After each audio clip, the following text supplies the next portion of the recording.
नमस्कार साथियों, मैं BL2D लैब असिस्टेंट सेलेक्टेड आप सभी का मेरे इस YouTube चैनल पर स्वागत करता हूं। साथियों, इस वीडियो में मैं आपको बताने वाला हूं राजस्थान जीके। राजस्थान जो जीके हैं उसके कौन कौन से पार्ट आपको पढ़ने हैं और क्या क्या आपको नहीं पढ़ना है, इसके बारे में मैं आपको पूरा बताने वाला हूं। इस वीडियो को पूरा ज़रूर देखें और यदि आप मेरे इस YouTube चैनल पर पहली बार आए हैं तो YouTube चैनल को सब्सक्राइब ज़रूर करें और अधिक से अधिक अपने दोस्तों के साथ शेयर करें। आइए साथियों, देखते हैं जो पहला टॉपिक है राजस्थान जीके। कला संस्कृति, यहाँ पर इतिहास और कला संस्कृति, साहित्य और परंपरा विरासत, इसके बारे में यहाँ पर देखते हैं कौन कौन से टॉपिक्स हैं इसमें दोस्तों। और दूसरा पार्ट है भूगोल का, उसको भी देखेंगे हम कि कौन से टॉपिक्स आपको पढ़ने हैं और कौन से नहीं पढ़ने हैं। अब साथियों, इसमें देखो पहला टॉपिक्स है कि राजस्थान के इतिहास के प्रमुख स्रोत, यानी राजस्थान का इतिहास है उसके प्रमुख स्रोत कौन कौन से हैं वो आपको पढ़ने हैं। शिलालेख है वगैरह आपको पढ़ने हैं। फिर आते हैं यहाँ पर राजस्थान के प्रमुख प्रागैतिहासिक सभ्यता, यानी कि राजस्थान में कौन कौन सी सभ्यताएं हैं। कालीबंगा सभ्यता है, आर्य सभ्यता है, जितनी भी प्रकार की गणगौर सभ्यता है, जितनी भी प्रकार की सभ्यता है उसको पढ़ना है आपको। फिर आता है यहाँ पर 3 नंबर पॉइंट की राजस्थान के प्रमुख राजवंश और उसकी उपलब्धियां, यानी कि राजवंश, राजस्थान के अंदर कौन कौन से राजवंश हैं और उसकी खास क्या उपलब्धियां हैं, यानी कि उन्होंने खास क्या कार्य ऐसा किया था जो परीक्षा से संबंधित दृष्टि से जो इम्पोर्टेंट है वो आपको पढ़ना है। फिर आता है 4 नंबर टॉपिक्स हैं कि मुगल राजपूत संबंध, ये छोटा सा पार्ट है। मुगल और राजपूत के मध्य किस प्रकार संबंध रहा है ये भी आपको पढ़ना है। फिर आता है स्थापत्य कला की प्रमुख विशेषताएं, स्थापत्य ये भी आपको पढ़ना है। फिर आता है 6 नंबर पॉइंट है कि महत्वपूर्ण किले, राजस्थान में कितने किले हैं, कितने दुर्ग हैं, किस प्रकार के हैं और उसकी क्या विशेषता हैं और कहाँ पर स्थित हैं, इस प्रकार के प्रश्न इसमें पूछे जाएंगे। फिर स्मारक हैं और संरचनाएं, यानी ये प्रश्न पूछे जाएंगे। फिर आता है राजस्थान के धार्मिक आंदोलन एवं लोक देवी देवताएं, आपको क्या पढ़ना है। राजस्थान में धार्मिक आंदोलन मतलब संत संप्रदाय हैं वो पढ़ने हैं। और फिर आता है लोक देवी और देवता, यानी कि लोक देवता भी पढ़ना है और फिर पढ़ना है आपको लोक देवियां भी पढ़ना है। फिर अगला पॉइंट 8 नंबर यहाँ पर है राजस्थान की प्रमुख चित्रकलाएं, आपको चित्रकला पढ़ना है। राजस्थान की जितनी भी प्रकार की चित्रकला हैं और शैली हैं इसको पढ़ना है, ये साथ ही एक टॉपिक मान सकते हैं। फिर आपको हस्तशिल्प कला है उसके बारे में भी पढ़ना है, यानी कि हस्तशिल्प कला आपको किस प्रकार से पढ़ना है वो भी मैं आपको बता दूंगा। जो भी कोर्स ज्वाइन करता है दोस्तों, तो उसको मैं जो नोट्स प्रोवाइड करवाता हूँ उसके अलावा कुछ भी पढ़ने की जरूरत नहीं है। अब जो मेरे पास में नोट्स हैं, नोट्स मेरे खुद के लिखे हुए, हाथ से लिखे हुए नोट्स की PDF में अवेलेबल हो जाती हैं जो भी कोर्स ज्वाइन करता हूँ उसको।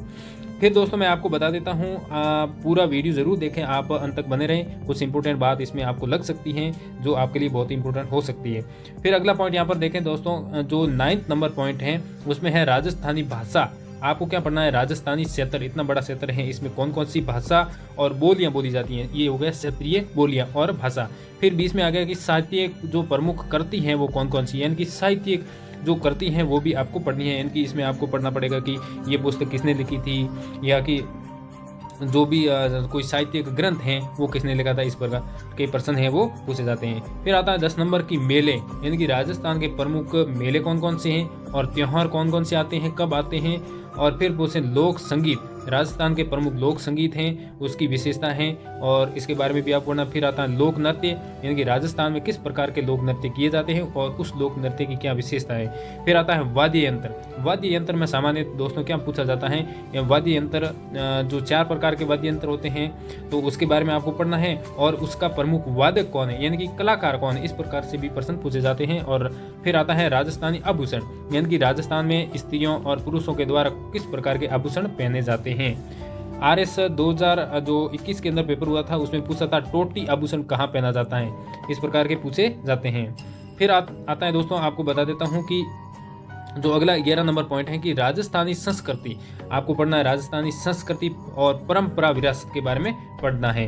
फिर आता है महत्वपूर्ण ऐतिहासिक पर्यटन स्थल, ये भी आपको पढ़ना है। इसको पर्यटन स्थल को अलग से पढ़ने की ज़्यादा जरूरत नहीं पड़ेगी क्योंकि ये जो हम पढ़ेंगे पूरा टॉपिक्स बाकी वाले जितने भी उसमें कवर हो जाएगा धीरे धीरे। फिर आता है राजस्थान के प्रमुख व्यक्तित्व, ये व्यक्तित्व भी हैं, ये भी आपके कवर होता जाएगा। इतिहास में आप जो भी टॉपिक्स पढ़ोगे तो उसमें आपके ये आ जाएंगे। और फिर आता है राजस्थान की रियासतें एवं ब्रिटेन संधियाँ, राजस्थान में क्या है, राजस्थान में ये दोस्तों मैं आपको बता देता हूँ कि जो 13 नंबर पॉइंट है राजस्थान के प्रमुख व्यक्तित्व, ये सबसे आप लास्ट में पढ़ें तो अच्छा रहेगा। और राजस्थान और पर्यटन स्थल हैं ये भी लास्ट में पढ़ें, अच्छा रहेगा, क्योंकि उसमें क्या होता है पहले आप जो भी इतिहास वगैरह पढ़ोगे तो उसमें ये फिर रिवीजन हो जाएगा, आपके अच्छी तरीके से तैयार हो जाएगा। फिर आता है 17 नंबर पॉइंट है कि राजस्थान की रियासतें और ब्रिटिश संधियाँ। फिर आता है 1857 का क्या है जन आंदोलन, ये भी आपको पढ़ना है, 1857 की जो क्रांति है उसको पढ़ना है। फिर आता है यहाँ पर दोस्तों जो 15 नंबर पॉइंट है वो क्या है, 15 नंबर पॉइंट है कि कृषक और जनजाति आंदोलन, यानी कि कृषक का मतलब होता है किसान आंदोलन, आपको पढ़ना है पूरा। और फिर आता है जनजाति आंदोलन, यानी कि भील है आंदोलन है और मीणा आंदोलन है, इस प्रकार के जनजाति आंदोलन, यानी कि विशेष प्रकार की जातियों के समूह के द्वारा जो आंदोलन है वो जनजाति आंदोलन है। फिर आपको पढ़ना है प्रजामंडल आंदोलन, इसमें भी आपको पढ़ना है। फिर आता है एकीकरण, ये एकीकरण भी आपको पढ़ना है, राजस्थान का एकीकरण। फिर राजस्थान का राजनीतिक जन जागरण एवं विकास में महिलाओं के संदर्भ में विशेष, यानी कि राजनीतिक जो जन जागरण है उसमें महिलाओं का क्या महत्वपूर्ण विशेष स्थान रहा है, क्या उसके संदर्भ में आपको दोस्तों पढ़ना है, ये भी आपको सबसे लास्ट में पढ़ना है।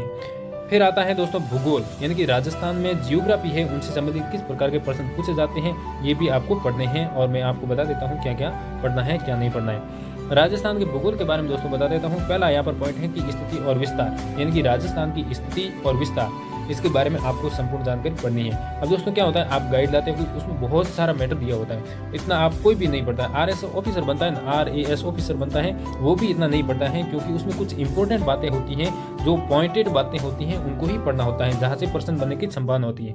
तो दोस्तों मैंने जो नोट्स तैयार किए हैं, मेरे जो नोट्स हैं उसमें से आपको बाहर से कहीं पर पढ़ने की ज़रूरत नहीं पड़ेगी, जो मैं नोट्स अवेलेबल कराऊंगा नोट्स। तो दोस्तों इसमें क्या है, ये नोट्स कैसे मिलेंगे, मैंने कोर्स स्टार्ट किया है, मैंने दोस्तों कोर्स स्टार्ट किया हुआ है। उस कोर्स में यदि आप ज्वाइन कर लेते हो तो आपको टेस्ट सीरीज मिल जाएगी, लाइव क्लास भी मिल जाएगी और रिकॉर्ड हो जाती है जो बाद में।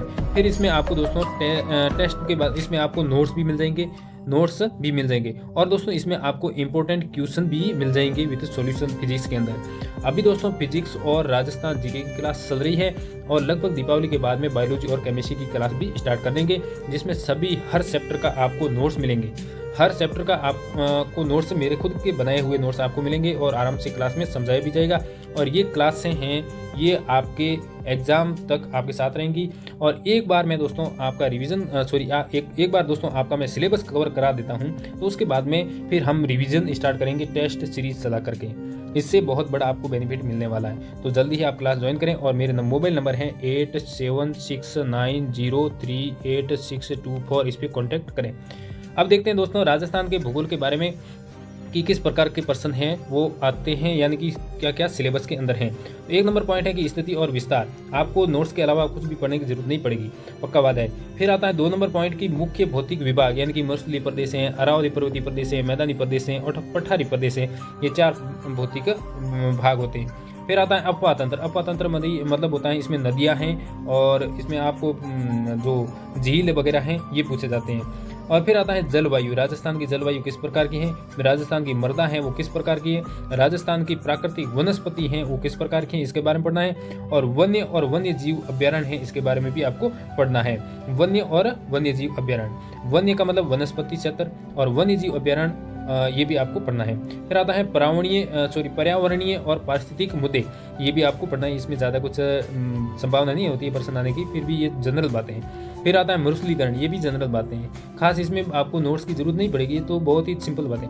फिर आता है कृषि, जलवायु, प्रदेश और प्रमुख फसलें। अब राजस्थान में किस प्रकार की फसलें होती हैं और कौन सा स्थान है, यानी कि बाजरे का राजस्थान में कौन सा स्थान है और सर्वाधिक राजस्थान बाजरा कहाँ पर होता है, सर्वाधिक गन्ना कहाँ पर होता है। दोस्तों 2018 लेवल स्टूडेंट के अंदर प्रश्न आया था कि सर्वाधिक गन्ना है वो किस जिले में होता है राजस्थान के, तो ये भी प्रश्न इस प्रकार के प्रश्न पूछे जाते हैं। फिर आता है पशुधन, यानी कि राजस्थान में जो घोड़ा है, गाय हैं, भैंस हैं, सर्वाधिक कौन से जिले में पाए जाते हैं और सर्वाधिक कम किस जिले में पाए जाते हैं, इस प्रकार के प्रश्न आते हैं। और इसमें नस्ल पूछेंगे कि भैंस की नस्ल कौन सी है और गाय की नींद में से कौन सी नस्ल नहीं है और भेड़ की नींद में से कौन सी नस्ल है, इस प्रकार के प्रश्न है वो पूछे जाते हैं। फिर आता है दोस्तों बहुउद्देशीय परियोजना। ये दोस्तों नदियों से संबंधित है, यानी कि नदियों वाला जो टॉपिक्स पढ़ेंगे उसमें ये क्लियर हो जाएगा कि बहुउद्देशीय परियोजना यानी कि बहुत सारी उद्देश्य परियोजना, यानी कोई बांध बनाते हैं तो उसमें क्या क्या उद्देश्य होता है, उसमें बाद में बिजली का उद्देश्य होता है और बांध से क्या होता है, सिंचाई का उद्देश्य होता है।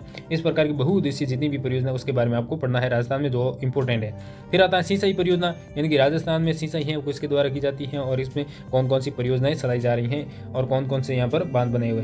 फिर आता है जल संरक्षण, ज़्यादा कुछ इंपॉर्टेंट नहीं। फिर आता है परिवहन के बारे में पढ़ना। फिर खनिज संपदा, राजस्थान में खनिज संपदा है, जैसे लोहे की खान कौन सी है, जस्ता की खान कौन सी है, सीसा है, वॉलस्टाइन है, इस सब की खान के बारे में पूछेंगे और कहाँ पर निकला जाता है, इस प्रकार के प्रश्न है वो पूछे।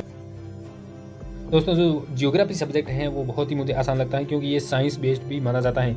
अब दोस्तों आप जो कोर्स ज्वाइन करना चाहते हैं, जो भी विद्यार्थी हैं वो उसका बहुत ही स्वागत है। मैं lab assistant 2018 vacancy, lab assistant 2018 vacancy निकली थी, उसके अंदर सेलेक्टेड हूँ और अभी यहाँ पर बाड़मेर के अंदर भी मेरी क्या है पोस्टिंग है दोस्तों, बाड़मेर के अंदर ही मेरी पोस्टिंग है और ऑनलाइन क्लासेस भी चलाता हूँ, लाइव क्लासेस चलती हैं 30 मिनट ऐप पर, TEASMINT TEACSMINT 30 मिनट ऐप है दोस्तों। आप इसको पहले डाउनलोड मत करना क्योंकि आप पहले डाउनलोड कर लेते हो तो लेकिन आपको वहाँ पर क्लासें नहीं मिलेगी क्योंकि इसमें एक आईडी लगानी पड़ती है, वो आईडी लगाने के बाद ही क्लास मिलती है। तो आप मेरे से कॉन्टैक्ट करना व्हाट्सएप पर, मैं आपको पूरी जानकारी दे दूँगा। थैंक यू, धन्यवाद, जय हिंद।